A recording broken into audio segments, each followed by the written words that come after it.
भारत का अशांत काल। बहुत समय पहले भारत कई जनपदों और राज्यों में बंटा था। उन्हीं में एक शक्तिशाली साम्राज्य था मगध, जिस पर नंद वंश का शासन था। पर दुर्भाग्य से नंद राजा अत्याचारी था।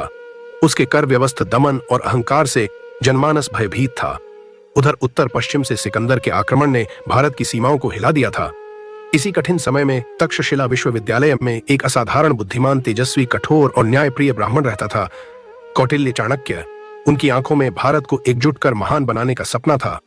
चाणक्य का अपमान और संकल्प। एक बार चाणक्य राजनीतिक वार्ता के लिए पाटलिपुत्र पहुंचे। वह चाहते थे कि नंद राजा भारत की रक्षा के लिए एकजुटता बनाए, पर दरबार में नंद का अहंकार इतना बड़ा था कि उसने चाणक्य को अपमानित करते हुए कहा, तुम जैसे दीन दुखी ब्राह्मण राज्य चलाने का ज्ञान क्या समझते हो। चाणक्य का अपमान पूरे दरबार में प्रतिध्वनित हुआ। उन्होंने शांत स्वर में कहा, राजन, आपका यह अहंकार ही आपके पतन का कारण बनेगा। नंद राजा हंसा, अपने शब्द संभालो ब्राह्मण, अन्यथा तुम्हारी चोटी कटवा दूं। चाणक्य ने अपनी चोटी को स्पर्श किया और बोल उठे, मैं यह चोटी तभी बांधूंगा जब तुम्हारे इस अत्याचारी शासन का अंत करूंगा। यह संकल्प केवल एक ब्राह्मण का नहीं बल्कि एक क्रांति की शुरुआत थी। भाग्य का मोड़ चंद्रगुप्त से भेंट। अपमानित होकर चाणक्य तक्षशिला लौट जाते हैं। रास्ते में उन्हें एक बालक दिखाई देता है, आंखों में तेज, व्यवहार में शौर्य और आवाज में आत्मविश्वास। यह बालक था चंद्रगुप्त। उसने चाणक्य से कहा, गुरुजी, मैं आपकी आंखों में ज्वाला देख रहा हूं। आप भारत को बदलना चाहते हैं। मैं आपकी पिता की इस यात्रा में आपका साथी बनूंगा। चाणक्य ने गौर से उसे देखा। उनके मन की आवाज बोली, यही वह बालक है जो भारत का भाग्य पलटेगा। उन्होंने चंद्रगुप्त का हाथ पकड़ा और घोषणा की, आज से तुम मेरे शिष्य नहीं, मेरे संकल्प का आधार हो। तक्षशिला में शिक्षा और नीतियां। तक्षशिला विश्व का सबसे महान शिक्षा केंद्र था। चंद्रगुप्त वहीं से शिक्षा प्राप्त करने लगा। चाणक्य ने उसे धनुर्विद्या, राजनीति, सेनानीति, कूटनीति, युद्ध, मनोविज्ञान, नेतृत्व, हर क्षेत्र में दक्ष किया। हर दिन एक परीक्षा होती, हर रात एक नई शिक्षा। चाणक्य का उद्देश्य स्पष्ट था, राजा वही बन सकता है जो व्यक्ति पहले स्वयं को जीत ले। चंद्रगुप्त ने कठोर साधना की। चाणक्य की नीतियां हर दिन उसकी बुद्धि को तेज करती गईं। पहली असफलता। तैयारी पूरी होने के बाद चाणक्य और चंद्रगुप्त मगध की ओर बढ़े। उन्होंने जनता को जगाने का प्रयास किया, पर नंद की सेना विशाल थी, चंद्रगुप्त की सेना छोटी और अनुभवहीन। पहली लड़ाई में चंद्रगुप्त हार गया। सैनिक बिखर गए। जनता ने साथ छोड़ दिया। चंद्रगुप्त दुखी होकर बोला, गुरुजी, क्या हमारा सपना टूट गया। चाणक्य ने उसकी पीठ पर हाथ रखकर कहा, विजय तुरंत नहीं मिलती, पराजय ही अनुभव बनकर विजय दिलाती है। हम फिर उठेंगे। जन समर्थन और रणनीतियां। चाणक्य ने नई रणनीति बनाई। उन्होंने भारत के छोटे छोटे गणराज्यों को जोड़ा।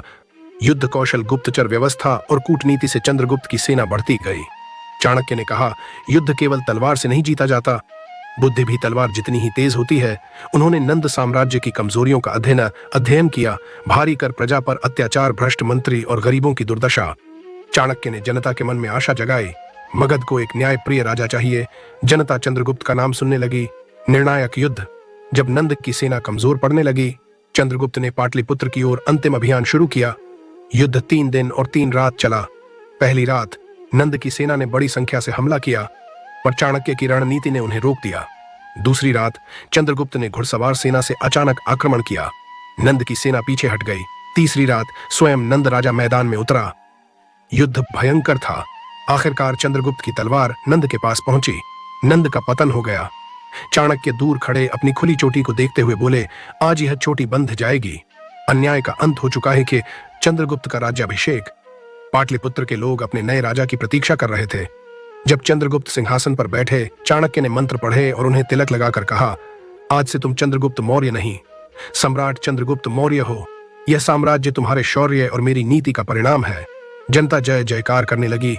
भारत का एक नया युग आरंभ हुआ। मौर्य साम्राज्य का विस्तार। चंद्रगुप्त ने न्यायप्रिय शासन स्थापित किया। कड़े कानून, अनुशासन, व्यापार, कृषि, सुरक्षा, हर क्षेत्र में सुधार हुआ। चाणक्य ने अर्थशास्त्र लिखा। इसमें राज्य व्यवस्था, कर, नीति, युद्ध नीति, गुप्तचर तंत्र आदि की नींव रखी गई। इसे दुनिया आज भी पढ़ती है। मौर्य साम्राज्य इतना विशाल हुआ कि उत्तर में हिमालय से दक्षिण में सुदूर तमिलनाडु तक फैला। चाणक्य की अंतिम शिक्षा। राज्य स्थापना के कई वर्ष बाद एक दिन चाणक्य चंद्रगुप्त से बोले, हे सम्राट, याद रखो, राजा का बल सेना नहीं, उसकी नीतियों में होता है। राज्य का धन जनता है। जनता खुश होगी तो साम्राज्य शाश्वत रहेगा। चंद्रगुप्त ने झुककर कहा, गुरुदेव, आप मेरी आत्मा के निर्माता हैं। चाणक्य ने कहा, और तुम मेरी नीतियों का फल। यही हमारी संयुक्त विजय है। अंत दो महान आत्माओं की विरासत। समय बीतता गया, पर चाणक्य और चंद्रगुप्त की कहानी इतिहास में अमर हो गई। इन दोनों ने यह सिद्ध किया, सीख, संकल्प अगर मजबूत हो तो सबसे बड़ा साम्राज्य भी बदला जा सकता है। विद्या किसी भी तलवार से अधिक शक्तिशाली होती है।